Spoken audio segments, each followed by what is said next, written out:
Class 12th economics बेटा, जैसे कि आपका चैप्टर नंबर 7 चल रहा है aggregate demand, aggregate supply and related aggregates, जिसके ऊपर बेटा हम प्रीवियस वीडियो में कंजम्पशन फंक्शन पूरा डन करके हटे हैं और आपको सेविंग फंक्शन के बारे में मैंने पढ़ाया था। आज मैं सेविंग फंक्शन की कर्व और इसका टेबल बेटा उठा रही हूँ। जैसे कि मैंने आपको प्रीवियस वीडियो में समझाया था कि सेविंग फंक्शन जो है आपकी रिलेशनशिप को शो करता है सेविंग की किसके साथ, इनकम के साथ, कि इनकम क्या क्या इफेक्ट डालती है सेविंग के ऊपर। आज हम इस चीज के बारे में डिस्कस करेंगे। देखो ये आपका टेबल है बेटा। टेबल में मैंने Y डिनोट किया है इनकम के लिए, C डिनोट किया है कंजम्पशन के लिए, S डिनोट किया है सेविंग के लिए। अगर आपने टेबल समझ लिया तो डायग्राम को समझना कोई बड़ी बात नहीं है बेटा। सबसे पहले ये मैंने टेबल आपका 4 स्टेप्स में डिवाइड करा है। ये आपका फर्स्ट स्टेप है, ये सेकंड है, ये थर्ड है, ये फोर्थ है। ये मैंने 4 लेवल इसके दिखाए हैं। फर्स्ट लेवल है जब आपकी इनकम जीरो होगी, जब किसी पर्सन की इनकम जीरो होती है।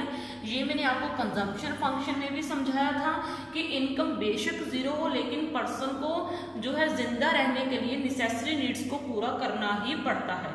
और वो नेसेसरी नीड्स को जो पूरा करेगा, जो पैसे खर्च करेगा, उनके ऊपर वो कहाँ से करेगा, वो सेविंग में से कर सकता है या फिर किसी से लेके कर सकता है ना।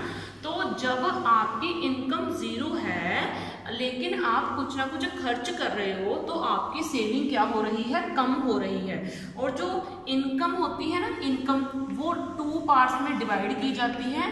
आप खुद समझो, जब आप कमाते हो, आपके फादर कमाते हैं, आपके मदर कमाते हैं, तो वो इनकम को 2 पार्ट्स में डिवाइड कर देते हैं। कौन कौन से पार्ट में? एक तो इतने पैसे में घर का खर्च पूरा होगा और दूसरा मैं इतना पैसा सेव करूंगा या सेव करूंगी। ठीक है, तो इनकम घर की 2 पार्ट्स में डिवाइड हो जाती है। कंजम्पशन यानी कि जो आपने खर्च किया, और एस सेविंग से। और यहाँ से मैं सेविंग कैसे निकाल सकती हूँ? जितना पैसा घर में आता है उसमें से जितना पैसा हम खर्च करते हैं, दोनों को अगर हम माइनस कर दें तो हमें पता चल जाएगा कि हम कितना सेव करते हैं। मान लो आप 100 रुपीज कमाते हो, उसमें से 60 रुपीज खर्च करते हो, तो आप कितने बचा रहे हो? 40 रुपीज बचा रहे हो। तो वैसे ही इस टेबल में पहला है, जब आप कुछ भी नहीं कमा रहे लेकिन आप खर्च 20 रुपीज कर रहे हो, तो इसका मतलब वो खर्च कहाँ से कर रहे हो? आप अपनी सेविंग में से खर्च कर रहे हो, तो वो चीज आपकी सेविंग नेगेटिव होगी, आपकी सेविंग को कोई फायदा नहीं है। फिर आपकी मान लो इनकम जो है, आप काम पे लग गए, आपको इनकम होने लगी, 50 रुपीज की इनकम होने लगी, आपने अपने खर्चे बढ़ा दिए, है ना।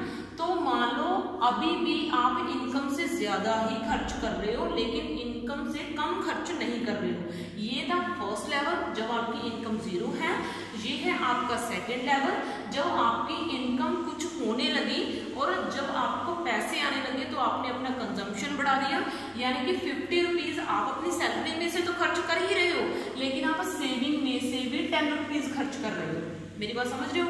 जब आपकी इनकम कुछ है लेकिन उतनी नहीं है, थोड़ी कम है, आप कंजम्पशन का लेवल बढ़ा दोगे, इसका मतलब अभी भी आप अपने खर्चों को पूरा करने के लिए अपनी सेविंग का यूज करोगे, जो आपने बचाए हुए हैं पैसे इन पास्ट, जो बचाए थे आपने। ठीक है, अब जब आपकी इनकम और बढ़ गई, आपने अपना कंजम्पशन और बढ़ा दिया, यानी कि अब आप जितने कमा रहे हो उतने पैसे खर्च भी कर रहे हो। यानी कि अब आपका सेविंग का लेवल क्या है? जीरो है। यानी कि आप जितना कमा रहे हो उतना ही खर्च कर रहे हो, यानी कि आप बचा कुछ भी नहीं रहे हो।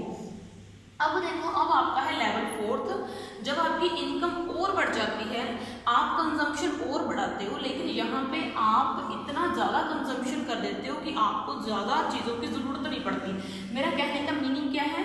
यानी कि यहाँ पे आपकी इनकम इतनी हो गई है कि आप अपनी नेसेसरी नीड्स को पूरा भी कर रहे हो और आप उसमें से पैसे बचा भी रहे हो। यानी कि 150 जब आपकी इनकम हो गई, उसमें से 140 रुपीज आपने खर्च किए, तो उसमें से 10 रुपीज आपने बचाने स्टार्ट कर दिए। यानी कि अब यहाँ से क्या रिजल्ट मिला?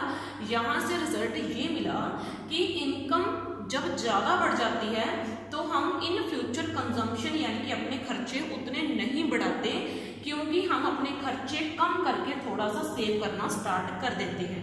तो फर्स्ट लेवल दोबारा रिपीट कर रही हूँ, जब इनकम जीरो तो आपने अपनी सेविंग्स खर्च की, जब आपकी इनकम थोड़ी सी बढ़ी आपने कंजम्पशन और बढ़ाया, आपके खर्चे पूरे नहीं हो रहे इनकम से, तो आपने सेविंग थोड़ी सी जो है कम खर्च करनी स्टार्ट कर दी, लेकिन खर्च अभी भी कर रहे हो।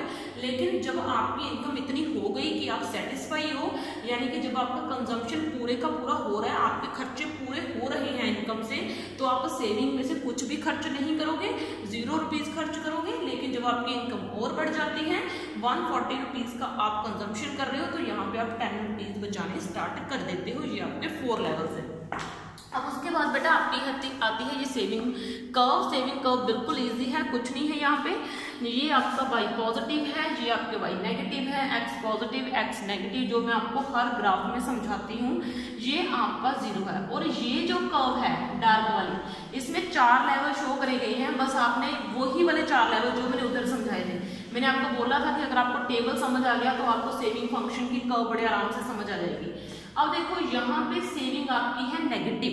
नेगेटिव यानी कि आप जब कुछ भी जो है नहीं कमाते तो आप अपनी सेविंग यूज करते हो, तो ये सारा लेवल आपका किसका है? नेगेटिव का लेवल है। ठीक है, किसका लेवल है? नेगेटिव का लेवल है।